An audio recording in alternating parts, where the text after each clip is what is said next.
Macro lenses help us to capture subjects with small or intricate details, whether it's an insect, the stamens of a flower, or something else. But how do you go about using them properly? The first thing to think about is what type of macro lens to use. True macro lenses should have a figure of 1:1 on their barrel or in their specifications, and this means that the lens can reproduce a subject on your camera sensor at the same size as it appears in real life. Macro lenses are typically available in focal lengths of around 30mm to 200mm, with the most common options being in the 60 to 105mm region. As a general guide, longer focal lengths, which have a longer focusing distance away from the subject, are more suited to the kinds of images where you need to keep a distance from a subject in order to avoid disturbing it.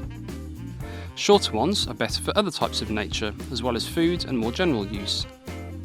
Aside from focusing distance, it's also important to think about how the focal length will allow you to render the scene, just as you would with more conventional lenses.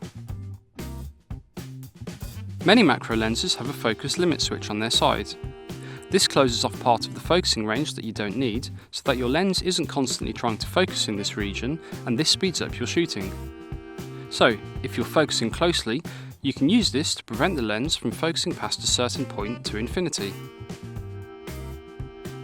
You can use both autofocus and manual focus when using most macro lenses, although autofocus isn't always practical and manual focus will give you more precise control. This is often best used in conjunction with your camera's live view feature, as this will give you a larger display to work with than your viewfinder and will also provide you with the option of magnifying into your scene for precision. Autofocus is, however, often more useful when shooting with a macro lens handheld. If you're using a compact system camera with an electronic viewfinder, you should be able to see this magnification with both your viewfinder and your rear display. Many compact system cameras also now offer focus peaking, a feature that's also starting to appear in DSLRs. Here, rotating your camera's focusing ring places a highlight over the areas where there's the highest contrast, and this is often a useful way to guide you to correct focus. Depth of field can be very shallow when focusing closely, and you may find you need to use a smaller aperture than you may initially imagine. This lengthens your shutter speed, so it's a good idea to set your camera up on a tripod if it's practical to do so, as this can help you to get sharper images.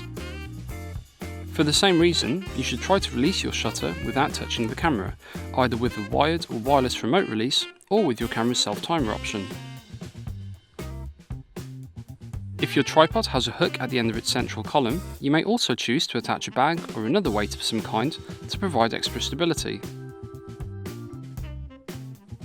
One thing to check while you shoot is your depth of field, as it's possible this won't be shown accurately on your LCD or in the viewfinder. Some cameras have a depth of field preview option that gives you a better idea of how your final image will appear, but if you don't have this option, zoom into your image once you've captured it and move the preview around so that you can check this is how you want it. If you find your focus is consistently a little away from what it should be, it may be that the combination of your camera and lens isn't quite getting things accurate. Many cameras now have the option of setting an adjustment for that particular lens so that every image is captured with the same correction. This doesn't physically affect your lens, and the correction won't apply if you switch to a different type of lens, although you should only apply this if you're confident in doing so. For more tips and advice, visit us on Twitter, Facebook or Google+, or check out wexphotographic.com/blog.